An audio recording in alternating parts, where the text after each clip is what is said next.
From time to time, we receive calls about how to replace a broken post with the high tensile wire threaded through the rigid PVC T-post, and also how to add a PVC post to an existing fence line.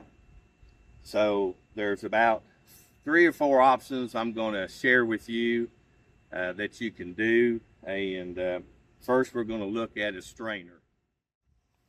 So one of the things you can do with a ratchet strainer is to back it off and loosen this wire, which you're going to have to do anyways.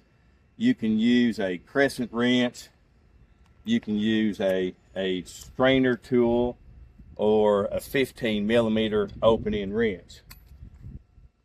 So you just take the pressure off that strainer and then move this clip, and then go ahead and back up your wire.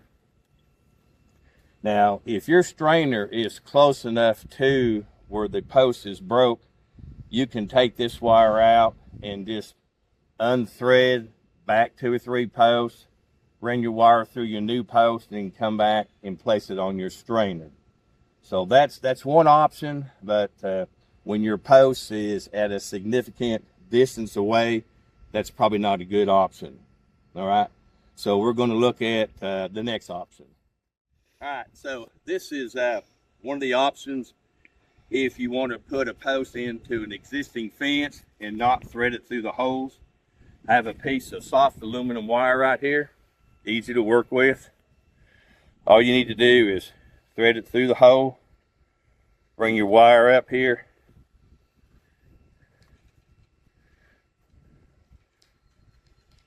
wrap it around a couple of times, and you can cut the excess off. Now, what's nice about the aluminum wire, if a tree falls on this fence, this aluminum wire is going to break.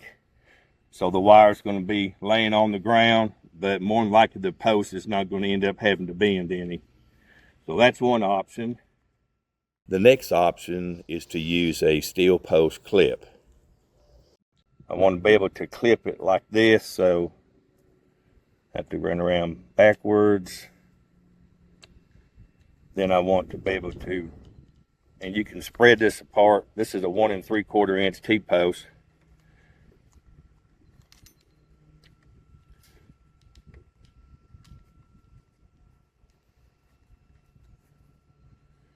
And then just go ahead and put your clip on there like you would a regular T-post. Just bring this on around. Now, the only negative about this is this post now loses the ability for it to move back and forth parallel with the wire. It'll still bend frontwards and backwards, but if a tree falls on it, it does not have the ability to be able to move down the post like this and bend. So those are 2 easy ways to add a PVC T-post to an existing fence.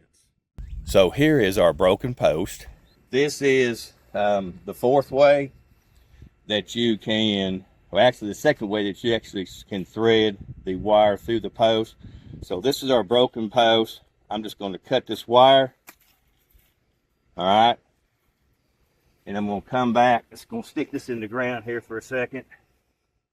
So go ahead and thread the wire through the post. Take a gripple. Run the gripple through here.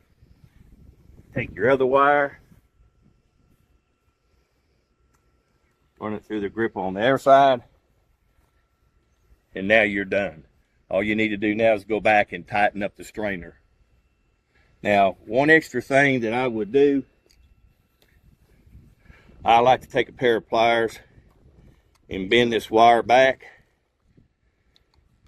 Just gives me a little bit extra security in case that gripple breaks, or the wheel on the inside happens to break. I've never seen one break yet, but I'm sure somebody has.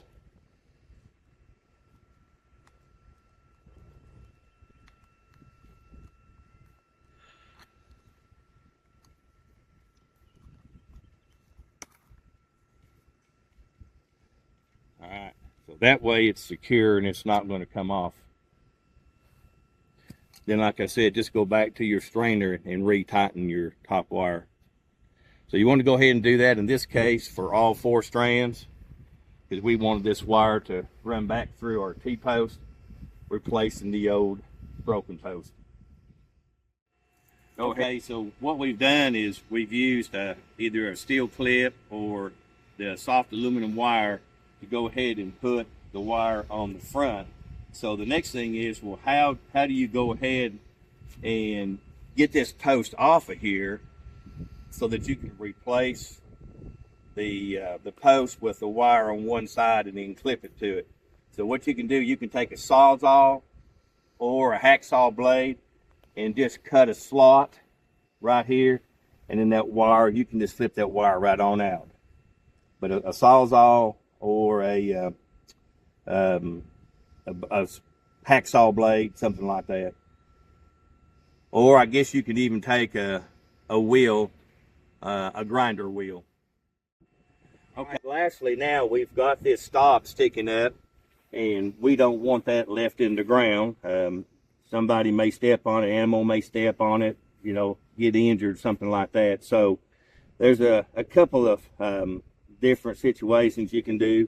You can, if you want to pull it out of the ground, you can drill a hole through here, put a bolt with 2 hooks and a chain and pull it straight out using a front end loader or something of that sort, or a post puller.